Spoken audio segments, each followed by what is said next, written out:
दोस्तों आज आपसे बात करेंगे कि दिनांक 27 अक्टूबर को सूर्य ग्रह अपनी जो परम नीच की डिग्री है उसको पार कर जाएंगे और वो 10 डिग्री होती है। जब सूर्य 10 डिग्री को पार करते हैं तो समझ लीजिए कि वो अब उनकी जो नीचता है वो बिल्कुल अभी यहाँ टॉप पर थी, अब टॉप से ऐसे डाउन आ रही है। ये एक नेचर है। आपको बहुत अधिक क्रोध आ रहा है तो इसका ये मतलब नहीं कि वो क्रोध आपका कॉन्टीन्यूअसली बना रहेगा, ऐसा नहीं होगा। वो क्रोध आपका धीरे धीरे धीरे धीरे डाउन होगा। और यही होता है जब धीरे धीरे धीरे धीरे धीरे धीरे करके वो क्रोध चढ़ता है फिर ऐसे डाउन होने लग जाता है। तो यहाँ पर जो सूर्य है वो नीच की डिग्रियों को पार करेगा 27 अक्टूबर को, और 16 नवंबर तक वो तुला राशि में उसको रहना ही है। अब सूर्य महाराज शुक्र की राशि में है अभी, यानी कि तुला राशि में है, शत्रु की राशि में है, तो शत्रु वाला फल तो देंगे। अब ये सोच लीजिए कि सूर्य शत्रु राशि का फल देंगे बट नीचता वाला नहीं देंगे। बहुत से लोगों की इतनी सोच क्रूर होती है, नीच होती है कि वो जब तक सामने वाले को बहुत ज़्यादा नुकसान नहीं पहुंचा देंगे ना उनको तसल्ली नहीं मिलती। और कुछ ऐसे होते हैं थोड़ा नुकसान पहुंचा के चल ठीक है कोई बात नहीं, खुश हो गए। कुछ ऐसा नहीं, मुझे तो इसको बहुत नुकसान। तो जब कोई ग्रह अपनी बिल्कुल पीक की नीचता में होता है तो बड़ा नुकसान पहुंचाता है। तो एक अच्छी बात है कि सूर्य 10 डिग्री को पार करेंगे। अब आपके साथ में घटनाएं कैसे घटित होंगी और क्या रिजल्ट होंगे वो मैं आपको बताऊंगा। प्रीवियस वीडियो में मैं आपसे 6 राशियों के बारे में बात कर चुका हूं।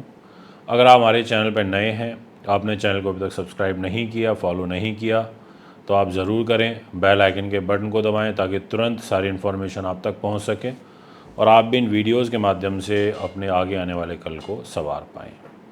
तो दोस्तों एक बार सादर प्रणाम करता हूं, आप सभी का हार्दिक अभिनंदन करता हूं और शुरुआत करते हैं वीडियो की। और सबसे पहले जो डिस्कशन होगा वो तुला राशि का ही होगा। जी हाँ, आपने बिल्कुल ठीक सुना, तुला राशि जिसके स्वामी होते हैं शुक्र, और इसी तुला राशि के अंदर यहाँ पर सूर्य इस समय नीच के हैं पर 27 अक्टूबर से नीच की डिग्री को पार करेंगे।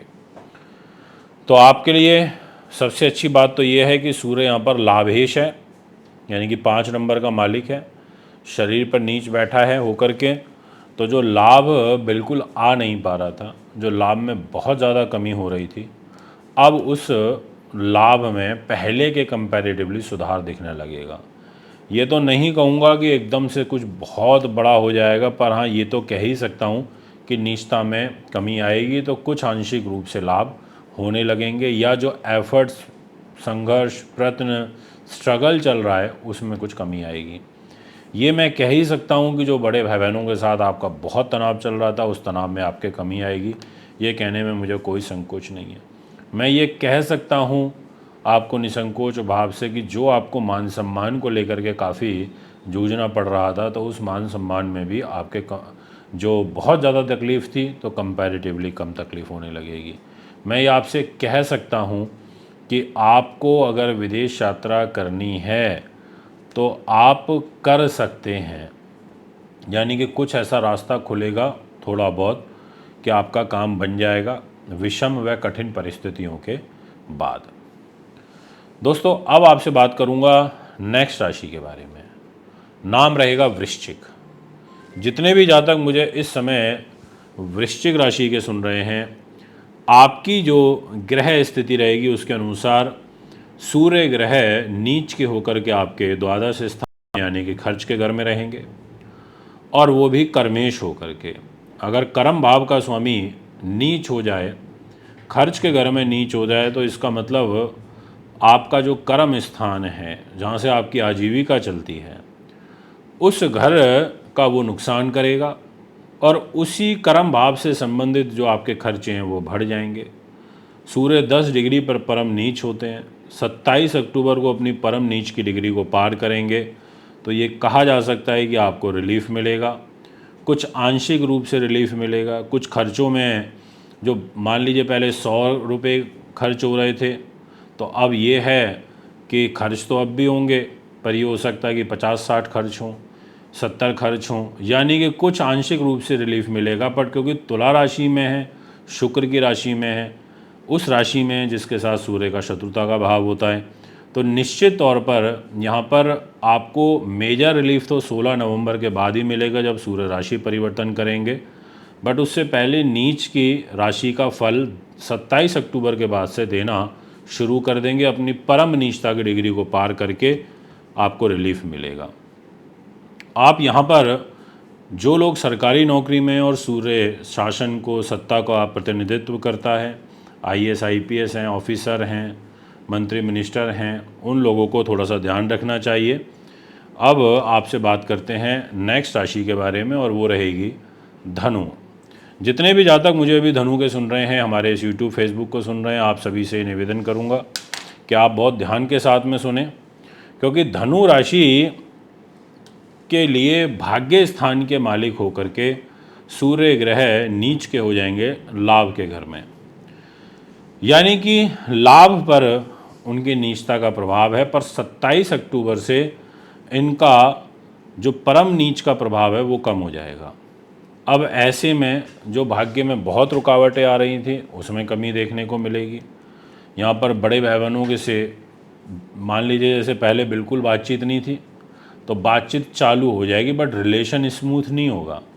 हाँ, ये कह सकते हैं कि बातचीत चालू हो जाएगी। आपका काम नहीं बन पा रहा था, वो काम आपका पकड़ बनाना शुरू करेगा। ऐसा नहीं कि काम हो जाएगा, बट जो फाइल काफ़ी दिनों से एक ही टेबल पर रुकी हुई थी वो फाइल मूव होनी शुरू हो जाएगी, यानी कि रिलीफ मिलना शुरू हो जाएगा। जो आपकी सोच नास्तिक बन गई थी, आपके धर्म कर्म के प्रति आस्था कम हो रही थी, वो आप में ये हो जाएगा कि अगर पिछले 10 दिन से आपने पूजा नहीं करी, पहले आप करते थे और आपने छोड़ दी, तो आपके मन में भाव ज़रूर आने लगेगा कि चलो मैं थोड़ा सा यहाँ पर लाभ देने लगता हूँ या पूजा करने लगता हूँ। तो ऐसे सारे व्यवहार यहाँ पर देखने को मिल सकते हैं। कुछ चीज़ों में आपको रिलीफ भी मिलेगा, पिता से आपको सहयोग मिल सकता है, पिता के साथ रिलेशन आपके ठीक हो सकते हैं, और जिन लोगों को पेट आँख हड्डियों की प्रॉब्लम चल रही है उनको भी रिलीफ मिलेगा। बात करते हैं मकर राशि के बारे में। मकर राशि के लिए जो सूर्य ग्रह हैं वो नीच के होकर के अभी वर्तमान में कर्म भाव पर चल रहे हैं, अष्टमेश होकर के नीच हैं। 27 अक्टूबर को अपनी परम नीच डिग्रियों को पार करेंगे, 10 डिग्री को। 16 नवंबर तक इसी कर्म भाव में रहेंगे। अब ऐसे में कर्म के दृष्टिकोण से जो आप बहुत लेज़ी हो रहे थे, या ये कहें कि आपको बहुत विपरीत परिस्थितियां फेस करनी पड़ रही थी, उनमें आपको रिलीफ मिलेगा। प्रमोशन ट्रांसफ़र के योग तो अभी भी अच्छे नहीं हैं वैसे, बट हाँ ये ज़रूर है कि थोड़ा सा मूवमेंट चालू हो जाएगी। यहाँ पर आपके इन लॉज से काफ़ी ज़्यादा आपके रिलेशन ख़राब चल रहे थे, तो उनमें आपको कुछ सुधार देखने को मिलेगा। इसके अलावा कोई क्रॉनिक डिजीज़ या किसी बड़ी गंभीर रोग से आप परेशान चल रहे थे, उसमें आपको रिलीफ मिलेगा, ऐसा ग्रह गोचर यहाँ पर दिखाई देता है। और सूर्य कुछ प्रॉपर्टी रिलेटेड जो कार्य हैं उनको बनवाने में भी आपको सहयोग प्रदान करेंगे, ये मैं आपसे कहना चाहता हूँ।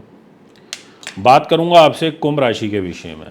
आपकी जो ग्रह स्थिति रहेगी कुंभ वालों, आपके सूर्य दाम्पत्य जीवन के लॉर्ड होकर के नीच के भाग्य स्थान में बैठे हैं। इसका मतलब वो आपके जीवन साथी के माध्यम से आपके भाग्य का नुकसान होना, आपके दाम्पत्य जीवन में कलह कलेश होना, क्योंकि शनि की सप्तम दृष्टि भी आपके इधर दाम्पत्य जीवन के घर में है, शत्रु राशि सिंह राशि के ऊपर।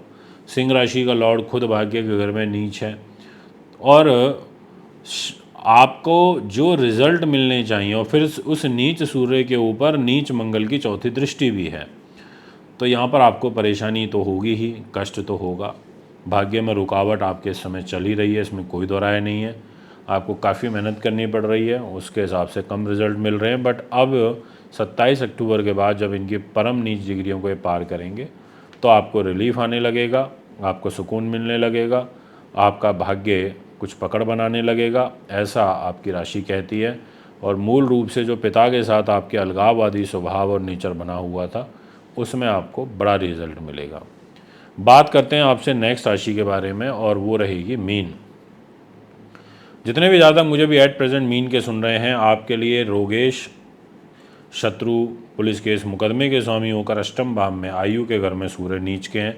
27 डिग्री को जब पार करेंगे 10 डिग्री को जब पार करेंगे 27 अक्टूबर को, तो बहुत बड़ा रिलीफ मिलेगा इन्हें। आपकी जो होली है वो कंपैरेटिवली बेटर जा सकती है, आपको काफ़ी अच्छा सुकून यहाँ पर मिल सकता है, ऐसा आपकी ग्रह स्थिति कहती है। और नीच के अष्टम भाव में है ये, बट नीचता में कमी आएगी, तो स्वाभाविक सी बात है आपको रिलीफ तो मिलेगा।